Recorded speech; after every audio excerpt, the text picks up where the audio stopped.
Assalamualaikum warahmatullahi wabarakatuh.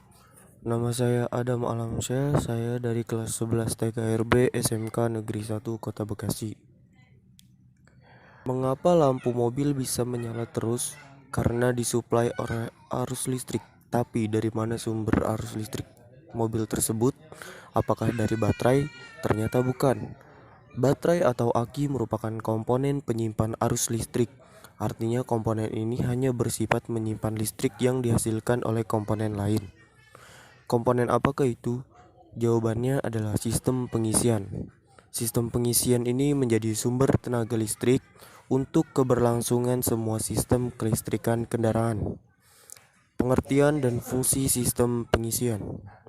Sistem pengisian adalah skema penghasil energi listrik yang disalurkan ke semua sistem kelistrikan kendaraan sebagai sumber arus listrik melakukan pengisian terhadap daya baterai. Sistem pengisian akan menghasilkan energi listrik selama mesin dihidupkan. Itu karena sistem pengisian menggunakan putaran mesin sebagai sumber tenaga listrik. Fungsi sistem pengisian ada dua, yaitu 1. Menyuplai kebutuhan listrik mobil ketika mesin hidup. 2. Mengisi daya baterai yang terkuras saat proses starting. Selanjutnya kita akan membahas komponen-komponen yang ada pada sistem pengisian. Komponen-komponen pada sistem pengisian terdiri dari yang pertama itu ada baterai.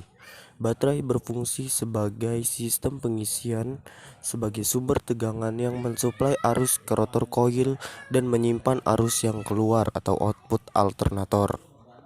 Yang kedua ada rotor koil. Rotor koil berfungsi untuk menghasilkan kemagnetan.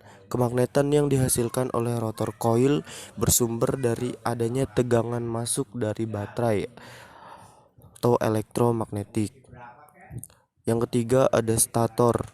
Berfungsi untuk membangkitkan arus bolak-balik yang diperoleh dari hasil perpotongan garis gaya magnet dari rotor koil yang berputar di dalam stator.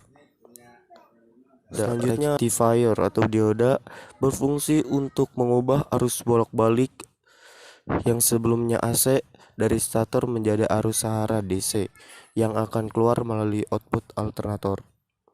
Selanjutnya ada puli. Puli berfungsi untuk menerima tenaga mekanis dari mesin berupa gaya putar untuk memutarkan rotor coil. Selanjutnya end frame atau housing berfungsi sebagai pelindung komponen-komponen alternator dan menjadi pegangan komponen-komponen yang lain. Dan yang terakhir ada regulator. Fungsi regulator adalah untuk mengatur besarnya tegangan yang masuk ke rotor coil. Karena pada teorinya semakin besar tegangan yang masuk ke rotor, maka semakin besar kemagnetannya.